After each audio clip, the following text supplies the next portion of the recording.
फाटल्या दिसांनी आमी पळयलां आमच्या गोंयकारांनी खुबशीं शेकां जी तांकां लागलेली तेणी काडून कोण तरी दिल्लीकाराक रेंटाक दिली, कोण तरी बेंगलोरचे थिंगासर वडा पाव विकता, कोण तरी थिंगा हें करपाक लागलो इडली सांबार. आता इडली सांबार आमच्या शेकांनी जर दिवपाक लागले आमी जाल्यार उरलां आनी कितें? आमी कसल्यो ट्युरिझम प्रमोट करूंक सोदता? See we cannot blame all the time government. आनी आमी कितें म्हणून ब्लेम करतले? चालूच ब्लेम. आनी आमी कितें करता? आमी स्टेक होल्डर म्हणून कितें करता? Yes, government has to put lot of things in place, defame आमी करता. आमी पहिले एक्सेप्ट करपाक जाय स्टेक होल्डरांनी की आमी चूक केल्या म्हणून. आमी चूक केल्या, आमी चूक करता. आमी इडली सांबार शेकांनी विकपाक लागले, हें बंद जावपाक जाय. हें बंद आमी जर करिना, आमी शेतकार, हांव शेका खातीर झगडला की ही आमची शेकां कमी जावची न्हू म्हणून. तर शेकवाले जर साबलेट करपाक लागले जाल्यार कितें उरलां न्ही?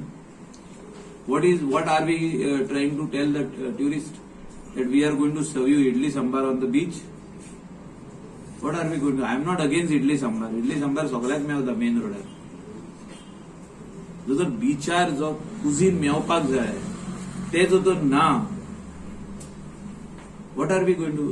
That is promotion of our Goa, Goan food and other country food.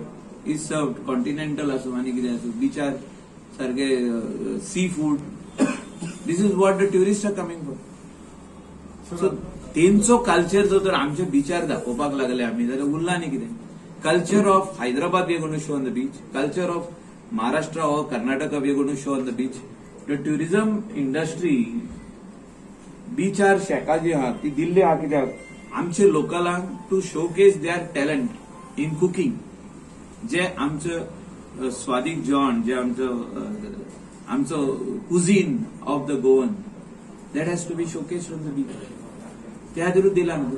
हांव म्हणना सगळे, there are small few number, ते फ्यू नंबरूच स्पॉयल करता. हे जाग्यार घालपाची गरज. आता तुम्ही टॅक्स घेतला. दुसरी इंडस्ट्री आता is a very very minimal. Only industry which is doing well in Goa is tourism, which is on a decline. And how are we going to take measures, serious measures to bring it back on track?